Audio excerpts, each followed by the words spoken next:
Hello students, we are going to start with same topic acid.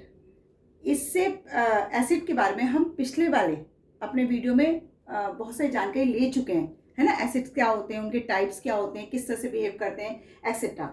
आज का जो topic है हमारा एसिड्स, उसमें हम देखेंगे एसिड स्ट्रॉन्ग और वीक दोनों टाइप के होते हैं, है ना, और कैसे होते हैं, उनके डिफरेंस क्या है, और इसके अलावा एसिड स्ट्रॉन्ग किस कारण से होते हैं या वीक किस कारण से होते हैं, इसके अलावा उसकी प्रॉपर्टीज क्या है एंड उसके यूजेस क्या है, ये सब स्टडी हम इस वीडियो में करेंगे। एसिड्स को हम दो में, है ना, स्ट्रॉन्ग एंड वीक में क्लासिफाई करते हैं। Weak acid, strong acid and weak acid. अब स्ट्रॉन्ग एसिड की डेफिनेशन देखते हैं। स्ट्रॉन्ग एसिड होते क्या है? वैसे तो आपको पता है जिसमें हाईएस्ट मात्रा में क्या हो, हाइड्रोजन आयन प्रेजेंट हो, वो स्ट्रॉन्ग एसिड होते हैं, और जिसमें कम मात्रा में यानी कम क्वांटिटी में हाइड्रोजन आयन प्रेजेंट हो, वो वीक एसिड होते हैं। लेकिन फिर भी हम इसे डेफिनेशन के तौर पे देखते हैं कि क्या होते हैं। तो स्ट्रॉन्ग एसिड क्या होते हैं? N acid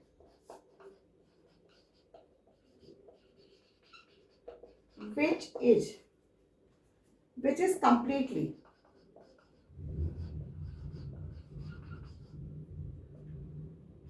ionized in water and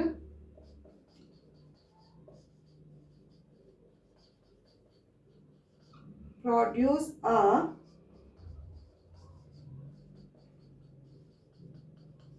large amount of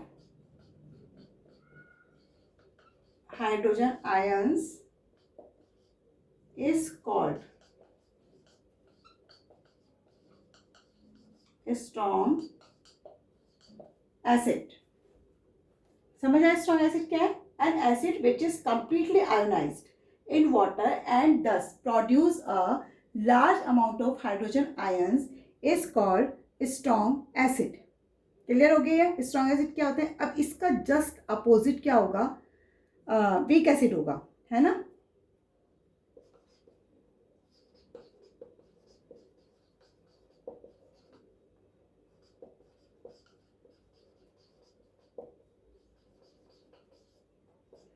partially ionised, देखो वो कंप्लीटली आयोनाइज हो रहा है यानी पूरी तरह से आयोनाइज हो जाता है, जबकि वो क्या हो रहा है? पार्शली यानी कुछ थोड़ी बहुत मात्रा में, है ना। Partial ionised in water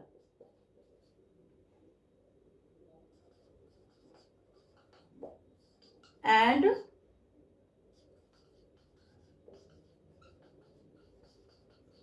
produced a small amount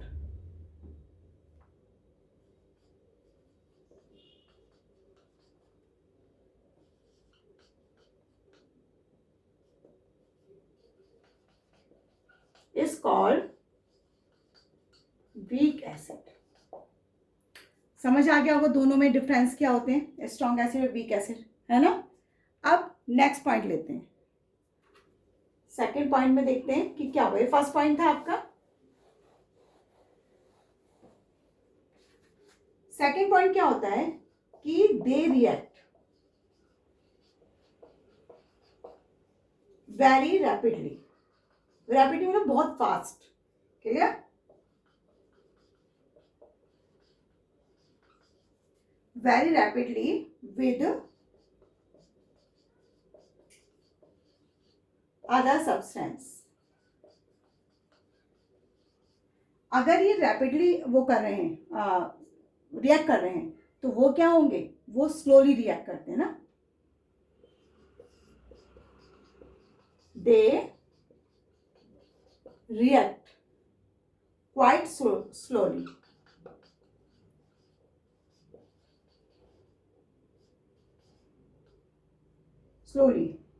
with other substance।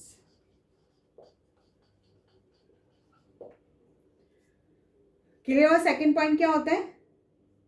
इसके अलावा थर्ड पॉइंट क्या हो जाएगा इसमें कि ये हाईली प्रैक्टिकल कंडक्टिविटी होते हैं, क्योंकि इनमें हाइड्रोजन प्रेजेंट होता है ना, लार्ज अमाउंट में, इसलिए क्या होते हैं?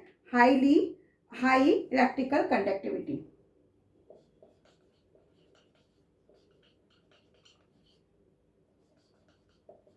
High electrical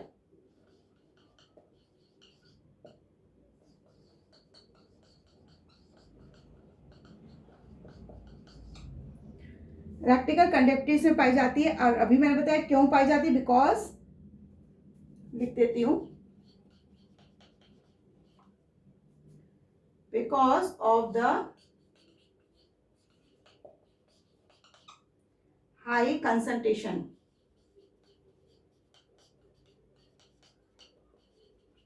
of hydrogen ion. समझ आया? क्योंकि उसमें क्या पाया जाता है, अभी मैंने बोला कि हाइड्रोजन आयन की मात्रा ज़्यादा होती है, इसीलिए वो क्या होते हैं, हाई इलेक्ट्रिकल कंडक्टिविटी उसमें पाई जाती है। तो उसमें क्या होगा, they have low electrical conductivity.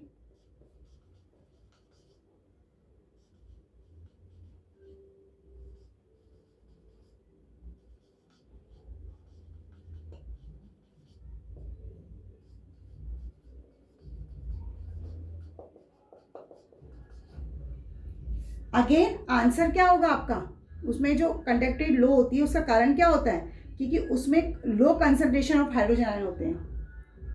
Because of the low concentration.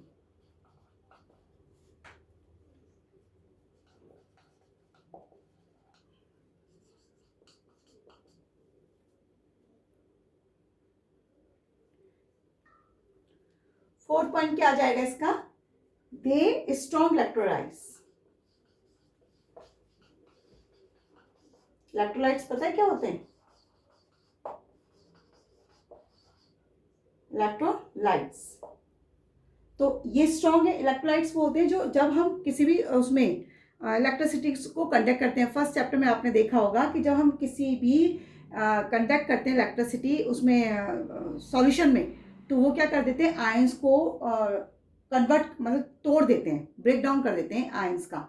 जो कंपाउंड होता है वो टूट जाता है अपने अपने आयंस में, है ना। तो इलेक्ट्रोलाइट्स का काम होता है ये। और ये क्या होते हैं, नेचुरल है कि ये स्ट्रॉन्ग इलेक्ट्रोलाइट्स है, तो वो वीक इलेक्ट्रोलाइट्स है।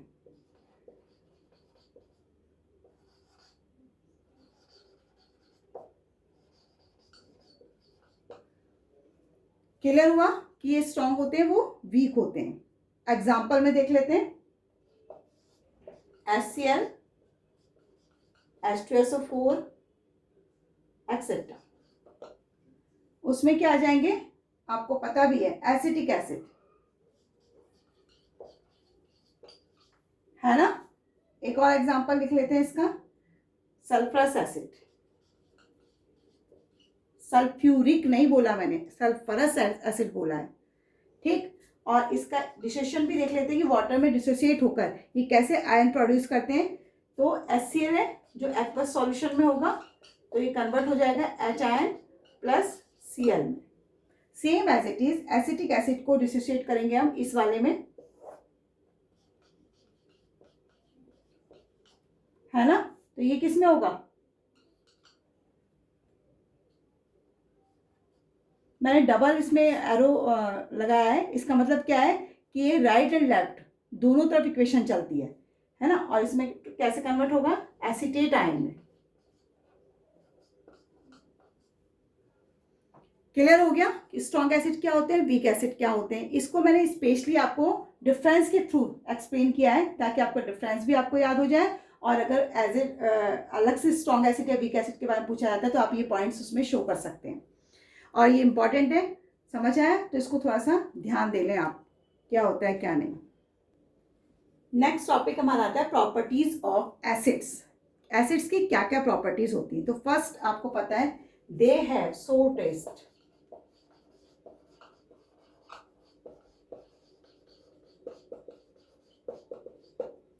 पहली प्रॉपर्टी क्या है इसकी, कि ये सोर टेस्ट के होते हैं, है ना। उसके अलावा सेकंड क्या है, दे, क्योंकि थोड़ा बहुत तो आप अभी तक पढ़ चुके हैं, उसमें थोड़ा बहुत नॉलेज आपको हो चुकी है कि ये क्या क्या प्रॉपर्टीज रखते हैं। तो they turn blue litmus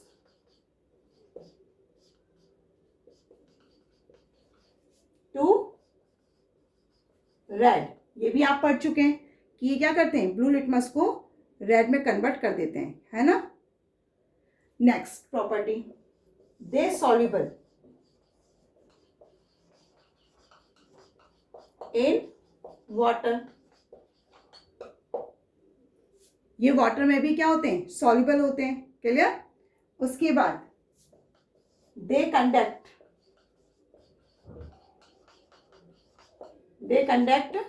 electricity, clear, ये भी आपकी प्रॉपर्टी आपको पता है।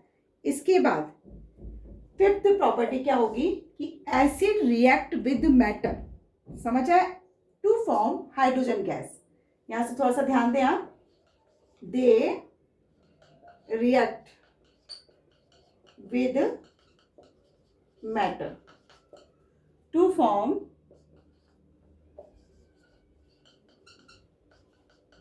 Hydrogen gas. क्या मतलब हुआ कि जब कोई भी एसिड मेटल के साथ रिएक्ट करता है तो क्या बनाता है, हाइड्रोजन गैस को निकालता है। ये क्वेश्चन आपसे पूछा जा सकता है कि मेटल एसिड से रिएक्ट करने के बाद कौन सी गैस प्रोड्यूस करते हैं, आंसर होना चाहिए हाइड्रोजन गैस, क्लियर। इसको हम देखते हैं कैसे। मैंने क्या बोला कि they react with metals to form hydrogen gas. आप देखिए, एसिड लेंगे आप कोई और इसकी रिएक्शन हमने किससे कराई, मेटल से, तो ये क्या बनाएगा, अभी मैंने क्या बोला, हाइड्रोजन गैस क्या करता है, निकालता है ना।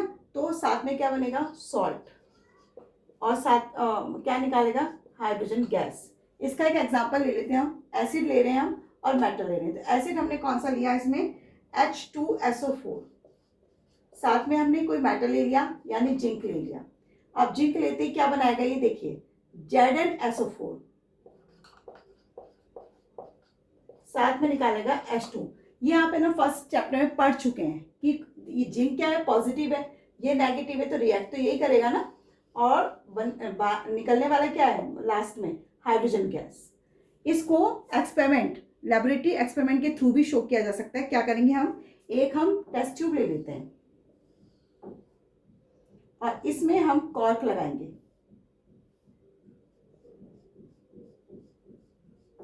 क्लियर, और इसके थ्रू हम एक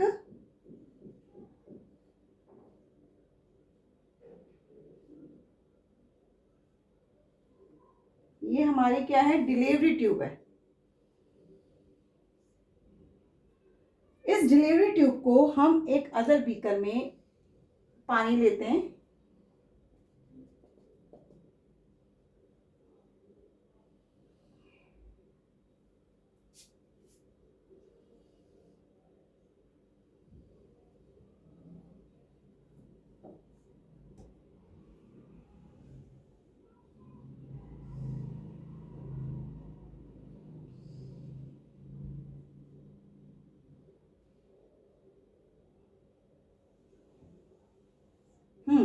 ठीक है, और यहां पर पानी भरा हुआ है।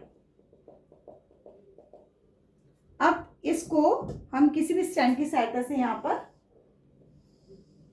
अटैच कर देते हैं।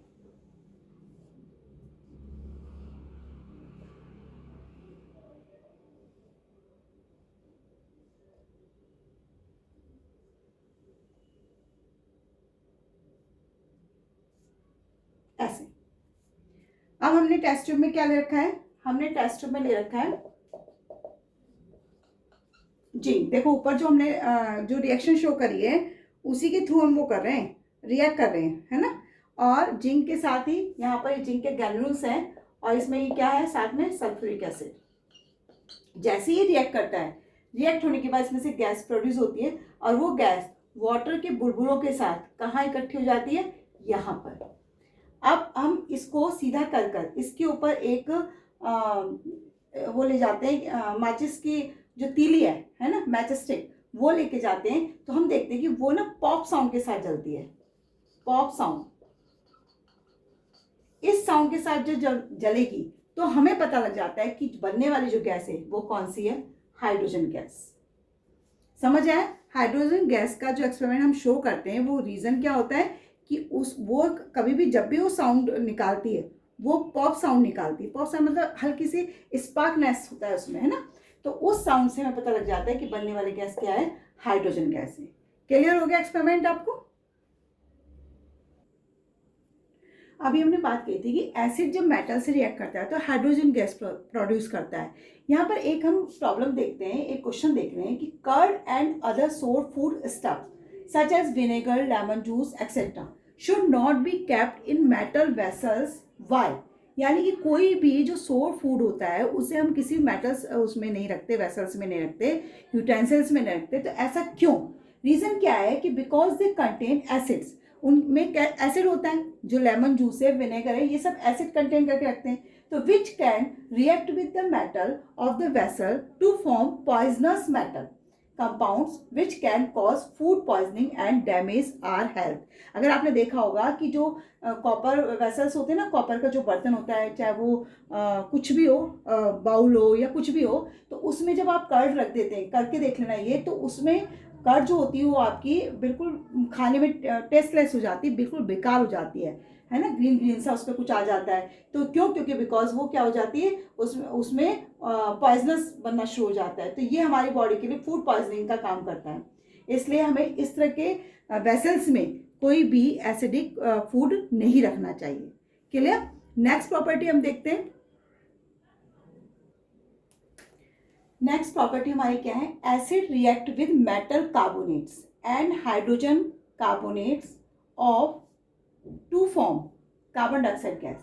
अभी हमने इससे पहले वाली प्रॉपर्टी में क्या पढ़ा था कि जब एसिड मेटल से रिएक्ट करते हैं तो हाइड्रोजन गैस प्रोड्यूस करते हैं। यहाँ हम पढ़ रहे हैं कि एसिड जब मेटल कार्बोनेट से रिएक्ट करते हैं, यानी एसिड प्लस मेटल कार्बोनेट, तो क्या देगा ये देता है salt, carbon dioxide, salt plus carbon dioxide gas, और साथ में क्या प्रोड्यूस करता है? वाटर। अब इसका एक छोटा सा एग्जांपल हम ले लेते हैं कि एसिड क्या है हमारे पास यहाँ पर? हाइड्रोक्लोरिक एसिड, और ये किसी भी मेटल कार्बोनेट से रिएक्ट कर रहा है। तो मेटल कार्बोनेट हम क्या लेंगे? Na2CO3। अब आपको पता है कि क्या बनता है, कोई भी एसिड अगर मेटल कार्बोनेट से रिएक्ट कर रहा है तो सबसे पहले तो क्या बनेगा? सॉल्ट, यानी NaCl। आप जानते हैं NaCl, और साथ में क्या निकालेगा? CO2, और उसके बाद क्या प्रोड्यूस होता है? वाटर। समझ आया? ये रिएक्शन समझ आ गई होगी।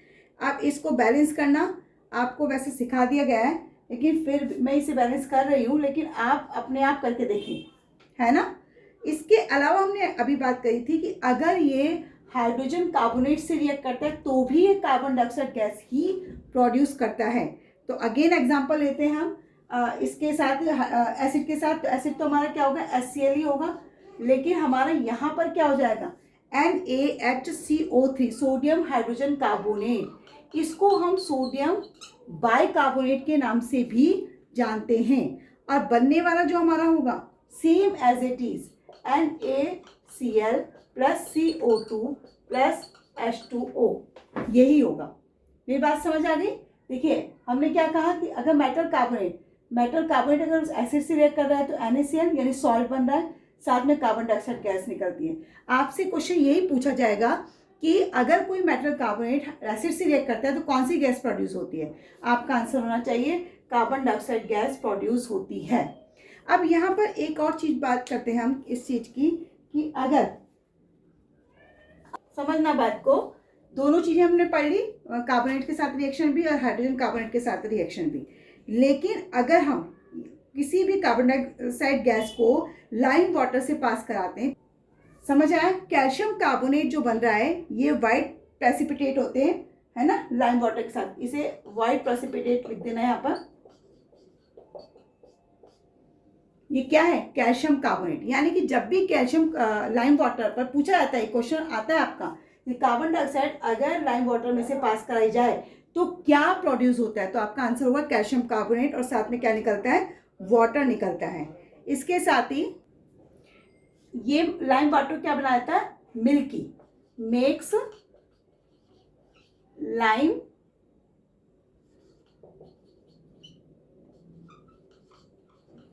Water milky. कैल्शियम कार्बोनेट जो बना उस पे अगर कार्बन डाइऑक्साइड अगेन पास कराई जाती है तो जो ये लाइम वाटर होता है, मिल्की लाइम वाटर होता है, ये क्लीन हो जाता है। किसके बनने के कारण? कैल्शियम हाइड्रोजन कार्बोनेट बनने के कारण। समझ? बनने के कारण ये अगेन क्लीन बन जाता है, सॉल्यूशन बिल्कुल क्लीन हो जाता है। क्लियर? उसके बाद नेक्स्ट प्रॉपर्टी आपकी क्या आती है कि एसिड रिएक्ट विद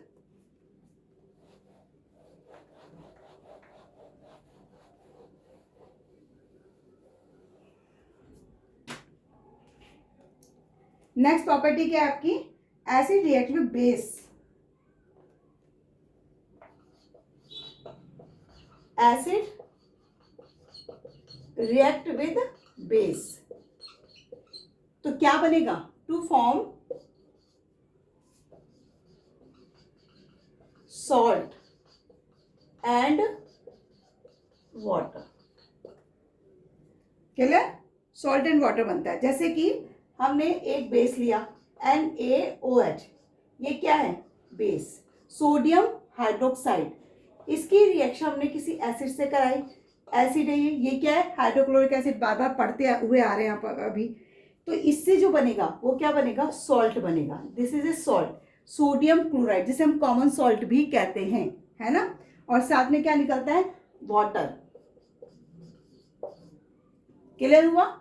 यानी जब भी कभी एसिड बेस के साथ रिएक्ट करता है तो सॉल्ट एंड वाटर बनाता है, और इस रिएक्शन को हम न्यूट्रलाइजेशन रिएक्शन भी कहते हैं।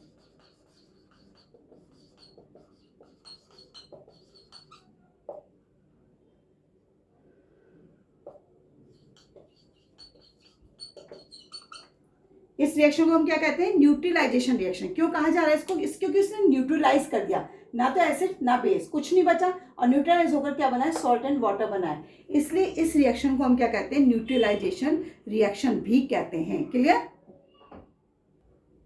Acid react with, next property हमारी कौन सी आएगी? Acid react with metal oxides to form salt and water and water। तो यहां पर मेटल ऑक्साइड हम क्या ले रहे हैं? हम ले रहे हैं कॉपर ऑक्साइड, है ना। कॉपर ऑक्साइड की रिएक्शन जब हम हाइड्रोक्लोरिक एसिड से कराते हैं तो बनने वाला क्या होगा? CuCl2, यानी इसे क्या कहेंगे हम? कॉपर क्लोराइड, जो क्या होता है? ब्लू ग्रीन होता है। ध्यान रखना, ब्लू ग्रीन होता है ये। और साथ में क्या निकलता है? वाटर। बैलेंस रिएक्शन नहीं है, कुछ रिएक्शंस बैलेंस नहीं होती तो उनको आप अपने आप बैलेंस करने की कोशिश करें, इससे आपकी प्रैक्टिस भी हो जाएगी और रिएक्शन बैलेंस भी हो जाएंगी, और आपको शो भी बैलेंस रिएक्शन ही करनी होती है ना। नेक्स्ट पॉइंट हमारा क्या है? एसिड्स हैव कॉरोसिव नेचर, यानी एसिड का जो नेचर होता है वो कॉरोसिव होता है। कॉरोसिव मतलब कि जो एसिड्स होते हैं, मैंने पहले बताया था कि स्ट्रॉन्ग एसिड बहुत ज़्यादा हार्मफुल होते हैं, है ना। तो जो एसिड होते हैं ये सीवर बर्न कर देते हैं हमारी स्किन पर। अगर हमारी स्किन पर एक भी ड्रॉप, कपड़े पर एक भी ड्रॉप गिर जाती है तो कपड़ा जहाँ पर गिरी वहाँ से बर्न हो जाता है। इसी से हमारी स्किन पर जहाँ भी गिरेगी वहाँ पर स्किन क्या हो जाती है? बिल्कुल बर्न हो जाती है, अलग हो जाती है ना। तो इस तरह से ये कॉरोसिव नेचर शो करता है। और जनरली आपको पता है कि कॉरोसिव नेचर शो करने वाले जो हमारे एसिड होते हैं वो बहुत ज़्यादा हाईली स्ट्रॉन्ग एसिड होते हैं, जैसे कंसनट्रेट सल्फ्यूरिक एसिड हो गया, HCl होगा, ये सब क्या है? कॉरोसिव नेचर शो करते हैं। और इसीलिए इन एसिड्स को हम क्या करते हैं? किसी भी स्टोर करने के लिए मेटल कंटेनर का यूज़ नहीं करते, बिकॉज दे ग्रेजुअली कॉरोइड, उसको क्या कर देते हैं? कॉरोइड कर देते हैं, यानी उसको खा जाते हैं। अगर कोई भी मेटल कंटेनर हो, यानी आयरन का कोई कंटेनर है और उसमें आपने एसिड को भर दिया है तो एसिड रिएक्ट कर जाएगा मेटल से, और रिएक्ट कर कर एक टाइम ऐसा आएगा कि वो मेटल वहाँ से ख़त्म ही हो जाएगा, है ना। कॉरोइड कर देता है उसको। इसलिए उसको किस में रखना चाहिए? ग्लास कंटेनर में रखना चाहिए। मेरी बात समझ आ गई कि कॉरोसिव नेचर क्या होता है? एसिड्स का हमारा last topic, uses of acids क्या है। देखिए, हाइड्रोक्लोरिक एसिड का यूज़ कहाँ किया जाता है? Use in manufacturing of chemicals, different chemicals बनाने में इसका यूज़ किया जाता है। इसके अलावा टैनिंग ऑफ लेदर, यानी जब हम किसी भी जो एनिमल्स होते हैं उनकी स्किन पर जब हाइड्रोक्लोरिक एसिड डालकर उसको किस में कन्वर्ट करते हैं, लेदर में कन्वर्ट करते हैं, इसलिए उसको कहते हैं टैनिंग ऑफ लेदर। डाई यानी कोई भी डाई कलर बनाने में एक्वारीजिया, एक्वारीजिया एक प्रकार का क्या होता है, सॉल्यूशन है ना, जो फ्रेशली लेबोरेटरी में बनाया जाता है और उसी टाइम उसका यूज़ किया जाता है, तो वो एक्वारीजिया है, उसमें भी HCl का यूज़ किया जाता है। अब नाइट्रिक एसिड के क्या यूजेज हैं, तो use in manufacture of fertiliser, इसका यूज़ फर्टिलाइजर बनाने में किया जाता है, जो खेतों में यूज़ करते हैं फर्टिलाइजर सब जानते हैं, जैसे कि अमोनियम नाइट्रेट इसका एग्जाम्पल है। एक्वारीजिया, क्योंकि एक्वारीजिया जो बनाया जाता है वो HCl और HNO3 दोनों के कंबाइन से बनता है, इसलिए एक्वारीजिया यहाँ भी लिखा हुआ है, एक्वारीजिया ऊपर भी लिखा हुआ है। इसके अलावा एक्सट्रैक्शन ऑफ मेटल, यानी मेटल को एक्सट्रैक्ट करना, क्लीन करना, मेटल जो होता है वो क्लीन रूप में हमें नहीं मिलता है ना, तो इसलिए उसको क्लीन करना, प्यूरिफिकेशन ऑफ प्रीशियस मेटल, और उसका प्यूरिफाई करके हमें जो मेटल प्राप्त होता है वो अच्छा मेटल प्राप्त हो, यानी सही तरीके का प्योर मेटल प्राप्त हो, सही से मतलब प्योर। उसके बाद सल्फ्यूरिक एसिड क्या होता है, सल्फ्यूरिक एसिड के यूजेज हैं, use in manufacturing of fertilisers, इसका यूज भी फर्टिलाइजर बनाने में किया जाता है, साथ ही ऑटोमोबाइल्स में किया जाता है, ऑटोमोबाइल्स आप जानते हैं कार वगैरह जो भी होती हैं उनमें यूज़ किया जाता है, बैटरी में इसका यूज़ किया जाता है एज अ फ्यूल के रूप में, है ना, प्लास्टिक्स में, टेक्सटाइल्स में, पेपर एंड लेदर इंडस्ट्री में इसका यूज़ किया जाता है। इस प्रकार से एसिड के यूज़ भी बहुत सारे हैं। क्लियर, तो ये आपको एसिड आज क्लियर हो गया होगा। अब नेक्स्ट टॉपिक यानी बेस हम कब पढ़ेंगे, नेक्स्ट लेक्चर में। क्लियर, अगर आपको टॉपिक से रिलेटेड कोई भी डाउट होता है ना, तो उसे आप कमेंट्स करके मुझसे पूछ सकते हैं। अगर आपको कोई भी डाउट होता है टॉपिक से रिलेटेड तो आप मुझे कमेंट करके उस डाउट्स को पूछ सकते हैं। नेक्स्ट वीडियो में मैं आपके डाउट्स क्लियर करने की कोशिश करूंगी। ओके।